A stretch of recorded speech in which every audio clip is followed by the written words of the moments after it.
Thanks for inviting me to present my work on social interactive agents that we're conducting in ISIR. It's robotic labs in Paris, which is part of Sorbonne University. So social interactive agents are virtual agents that can communicate with humans or among themselves, and they've got a body. So through their body, they will communicate verbally and non-verbally. And for that, we will endow them with different capabilities, communicative capabilities, and also some cognitive capabilities, and try to simulate some human capabilities to allow them to start doing the modeling. And we help them also to display a wide range of nonverbal behaviors, communicative behaviors, social signals, emotional expression, and things like that, and also be able to handle multimodal interaction. Okay, so I will present a few work we have been conducting in these areas. So the first work I'd like to present is how to model interpersonal attitude. So it was work done by Sonia Dermouche for her PhD. And very often the earliest models of, for example, attitude or even emotion was done by through just one facial expression or one body characteristics. And what often what happened if you look at the data often is that, for example, the interpersonal attitude will color the whole interaction. So we wanted to see how can we simulate this coloring of communication. So for interpersonal attitude, we relies on the definition by Klaus Scherer, which is defined by an affective style that spontaneously develops and is strategically employed in the interaction between person, coloring the interpersonal exchange in that situation. So to represent attitude, it can be done in different ways. You can have a set of linguistic terms, but you can have also a 2D representation. And like Argyle has been proposing through the interpersonal circumplex. So an interpersonal attitude will be defined along the axis of friendliness and dominance. Okay. Several studies also have shown that an attitude will not be displayed just through one behavior, one signals that is displayed at one point in the interaction, rather as sequences of multimodal signals. So our aim in these studies was how can we capture this sequence of multimodal signals, okay? And in particular, we wanted to understand what makes a person appear in along a conversation more friendly or less friendly. What triggers this impression? Okay, so there we study how through nonverbal behaviors there is a perception of variation of social attitude, and we try to see if there is sequences, patterns of multimodal behaviors that is linked to this perception of variation of social attitude. So we looked at data, and when there's variation of the perception of social attitude, we extracted the behaviors that coincide with the non-verbal behavior, with the perception of attitude variation. Okay, and we applied temporal sequence mining. So let me show you how it went on. So we start with a corpus, and this corpus has been annotated along two sets of information. One which is done at the attitude level. So the corpus was done by few annotators, 2-3 annotators, I don't recall. And we asked participants to, as they view the videos, to annotate the impression of dominance as the conversation goes on, and that's through a continuous annotation or the perception of friendliness, so again as a continuous annotation. In parallel, we annotated nonverbal behaviors. We annotated postures, position, gaze direction, smile, arms positions, and head movement. Of course, those annotations for the signals are discrete. So once we have all those two sets of annotations, what we look at what is happening when there's a change of perception. So what is happening here, for example, when there's an increase of perception of dominance? What are the signals that trigger this change of perception?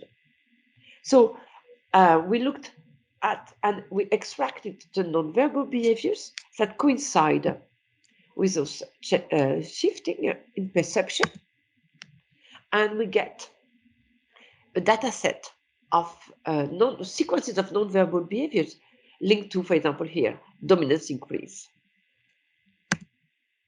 Once we have this set for the word corpus, we can apply the models to find out the temporal patterns that emerge from those sequences of the data set.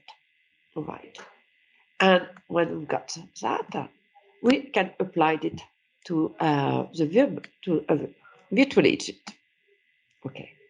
So like that, through the human data, we can extract sequences of patterns through that potentially is linked to the perception of a change of attitude variation, and we applied it to the virtual agent.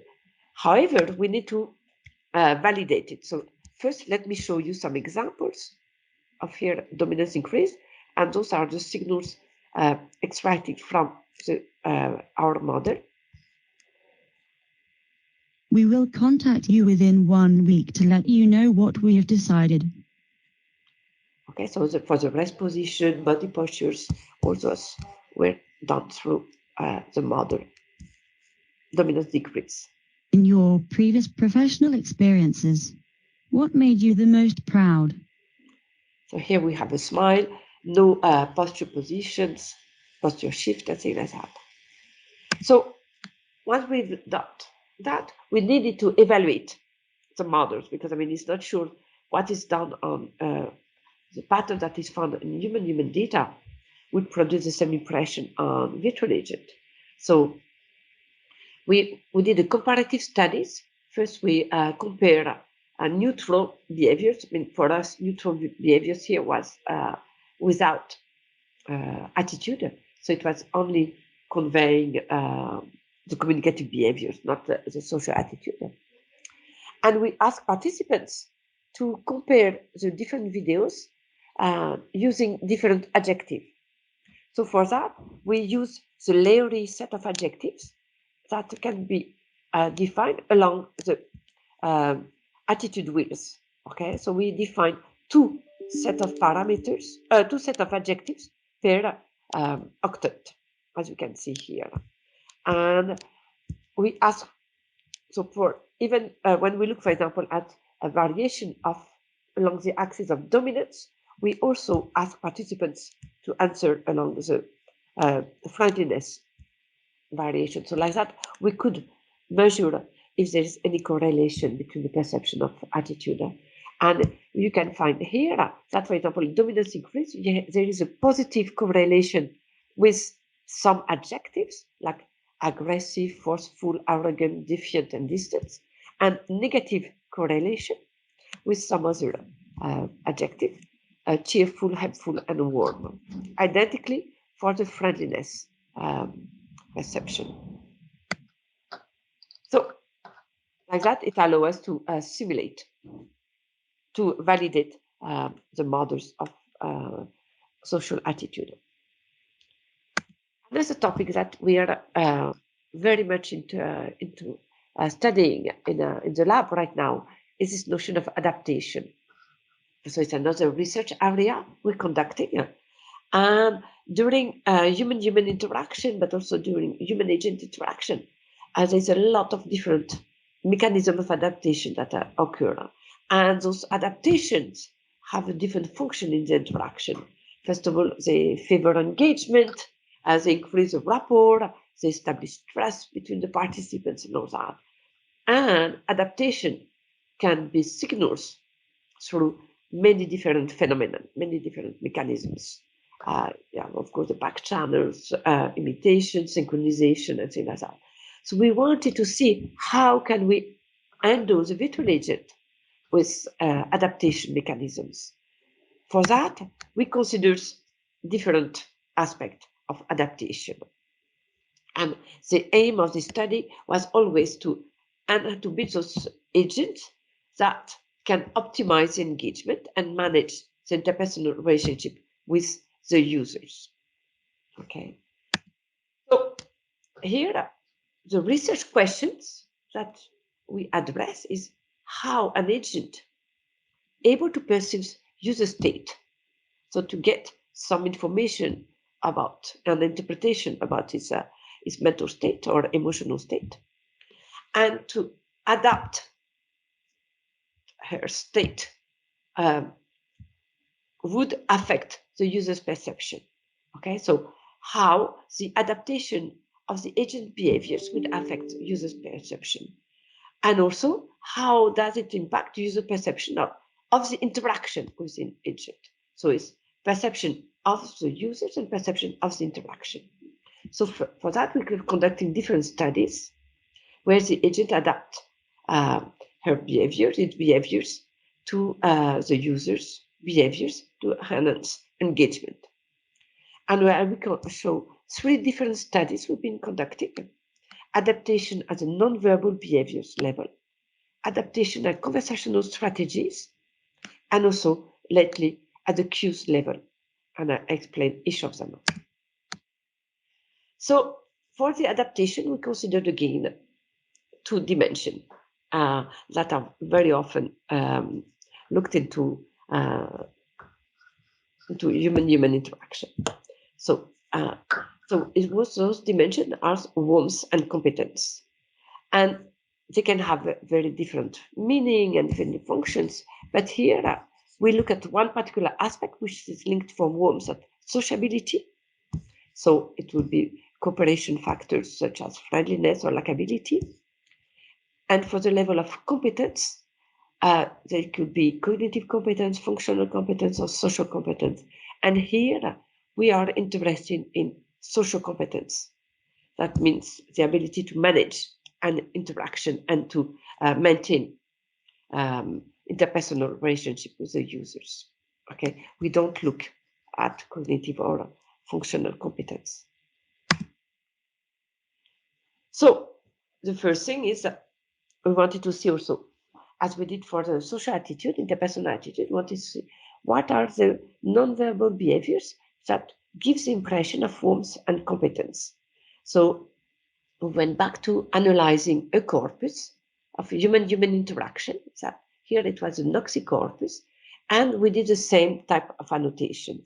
So first we annotate continuously at the level of warmth and competence of the whole animation, and we looked at non-verbal behaviors also. So we looked at different type of communicative behaviors. It could be, and here we consider 2 types of non-verbal behaviors, communicative behaviors, additional gestures and beat gestures. So the beat gesture are those rhythmic movements you do with your hands when you communicate, and the other ones that carry some meaning will be part of the class, the cluster's additional gestures. We also looked at rest position, so the different type of rest hand positions that is happening during a conversation. We look at facial expression and head movement as well. And what we could find, some association between the perception of warmth and competence and the non-verbal behaviors. So in the red, you have the positive association, and in blue, the negative association. For example, for the perception of warmth and competence, no rest position, that means the arms that are moving are linked to warmth and competence, while for the arms down or the arms behind, those are negatively associated with the perception of warmth. Okay, the same for arm cross. And we have different type of gestures. So for example, additional gestures are highly correlated, highly associated with the perception of warmth. And we have a compensation effect, for example, with smile. So when you have smile, it is positively associated with the perception of warmth, but negatively associated with the perception of competence, which is quite common. Okay. So again, we validate those results onto the virtual agent, and we wanted to see if those different nonverbal cues that we found give the same impression in the virtual agent as it did in the humans. Okay, so we created videos and we asked participants to evaluate the perception of the agent along the dimension of warmth and competence. When planning a journey, you have to plan 50% of it. This consists in collecting information from books and what people tell us, concerning, for example, monuments, places, and etc. The other 50% is total improvisation. Sorry, I got a cold. And so you can see here that the agent was doing some additional unit, some enumeration or this type of gestures and particular rest position, and she was smiling. In the other position, in the other videos, you will see the same speech that the agent would say, but this time we manipulated the perception, if there is a smile or no smile, the different rest position, and also the gesture type. When planning a journey, you have to plan 50% of it. This consists in collecting information from books and what people tell us, concerning, for example, monuments, places, and etc. The other 50% is total improvisation. Okay, and we asked participants the perception of forms and competence for the agent. And what we could find is that there was a significant effect of the gesture types and the response, but we didn't find any compensation effect for the smile. Okay, so once we have that now, we says, okay, we can try to manipulate the adaptation mechanisms. We can not manipulate, to model adaptation mechanisms.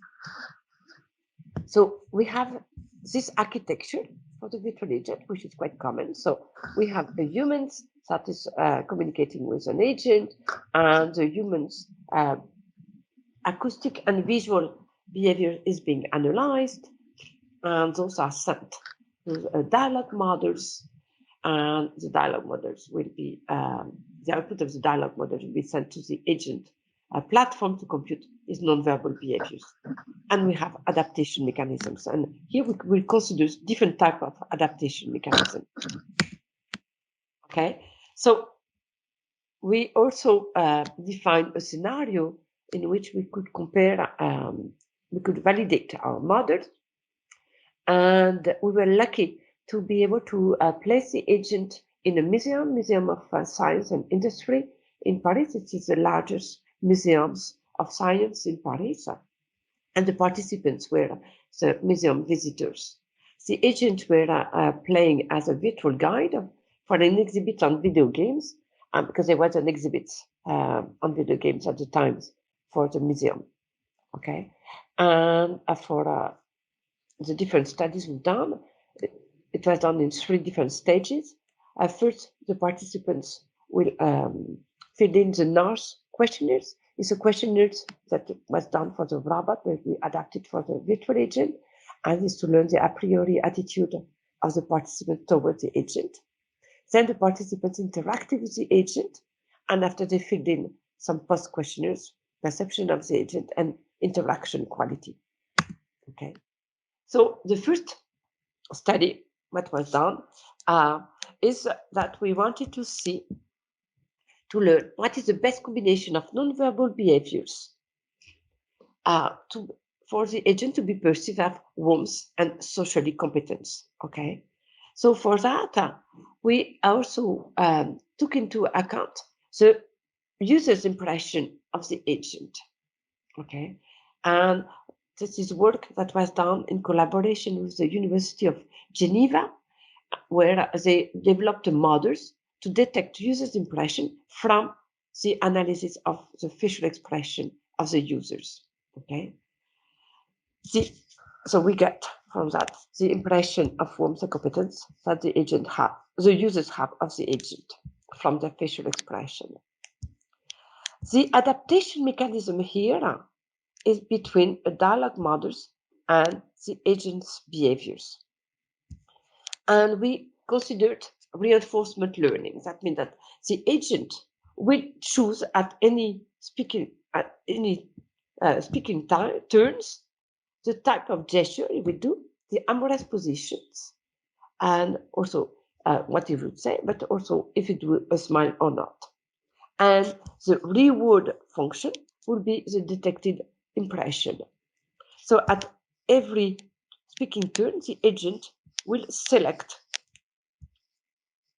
those non-verbal behaviors. What we could find after the interaction and after the participant filled in the questionnaires, that for the warmth condition, so I forgot to say that we consider two conditions, three conditions: no adaptation, adaptation along the warmth condition, and adaptation along the competence condition. And what we could find is that for the warmth condition, there was no significant difference in the perception of warmth and competence of the agent, but a trend for that. But the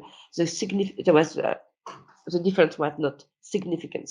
However, for the participants that had an a priori effect, so participants that have a positive a priori effect of the agent appeared warmer in the warmth condition than in the negative, for the negative a priori participants. I mean, for the participants that have an negative a priori of the agent, we were not able to change their perception along the warmth dimension for the users. For the competence condition, however, we did find a significant difference. The agent appeared more competent than in the random condition. Okay. That was for the perception of the user, of the agent. However, for the interaction quality, how the participants perceived the interaction quality, we found no change in the perception. And when we asked participants to tell us what the view of the interaction, of the experience, all of them mentioned the low quality of the agent's appearance and the animation, as well as the creepy voice of the voice synthesizers. So here is an example of what we can learn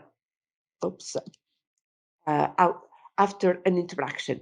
For example, these participants found the agent warmth, so it's on a Likert scale from 1 to 5, so it was quite warmth. And the models learned that the agent shouldn't do too many communicative gestures, use the amorous akimbo and do some smile, and use a certain type of verbal behaviors. And I'm going to explain this verbal strategy in a minute. All right, so that was adaptation as a non-verbal behaviors.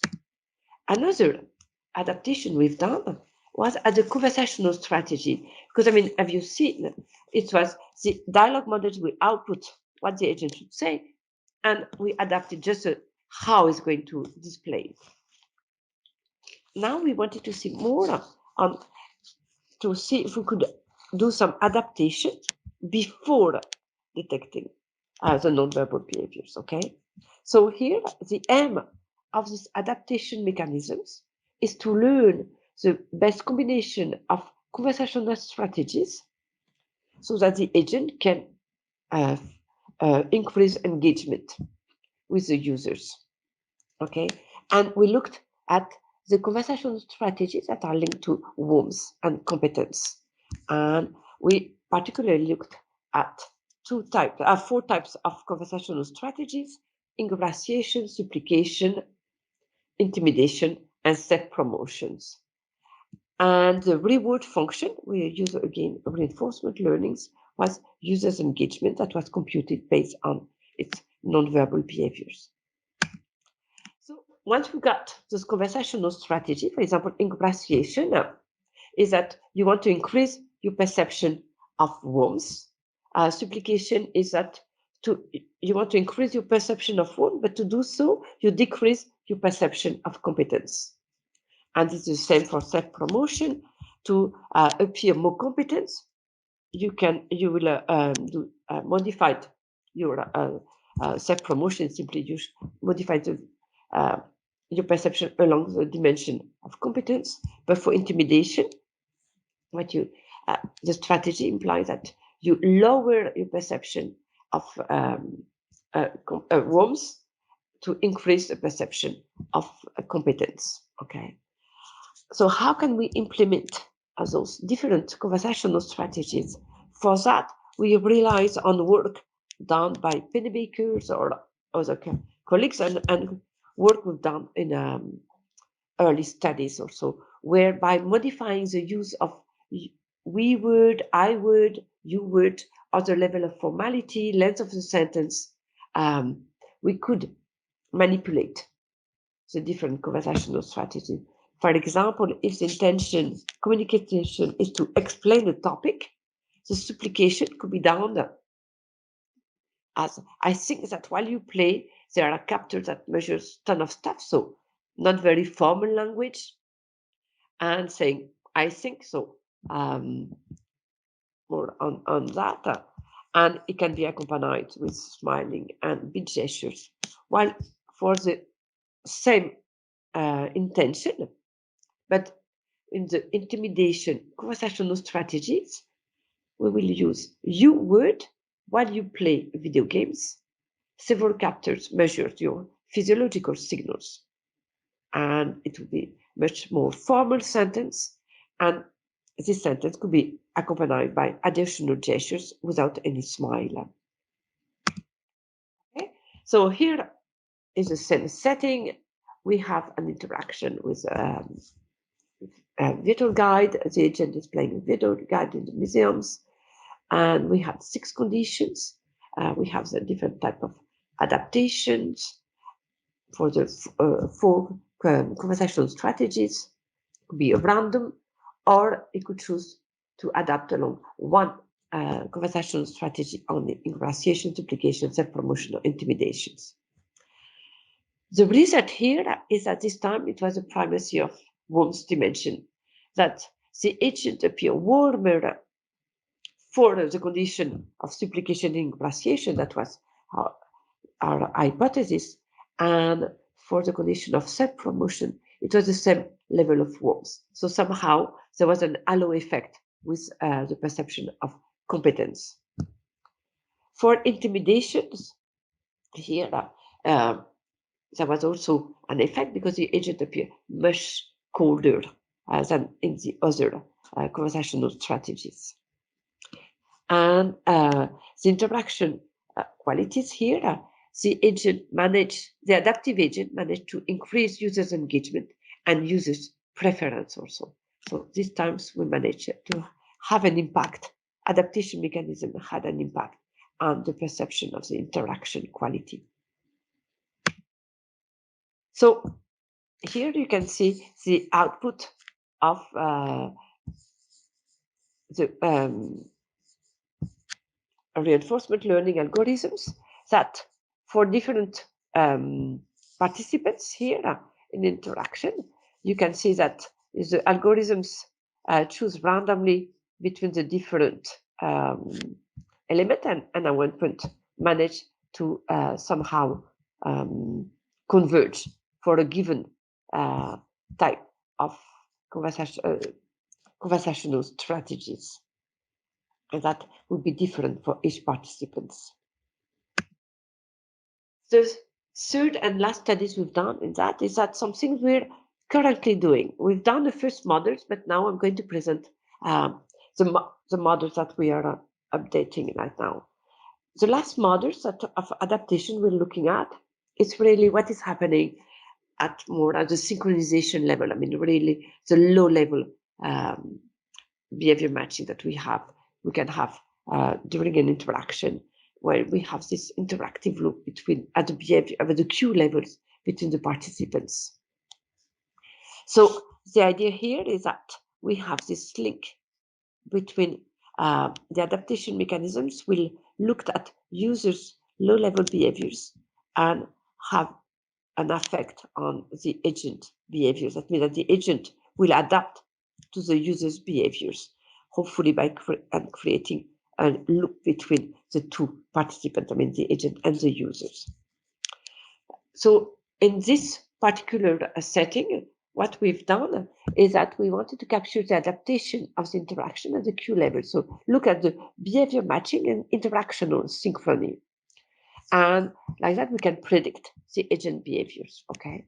So for that, we analyze the behavior adaptation in human-human interaction. So we went and look again to the NOXI database, the same that we looked at before, and we extracted the behaviors of both participants in the dyadic interaction, human-human interaction, and we built a model that learn the behaviors happening between the two participants, okay?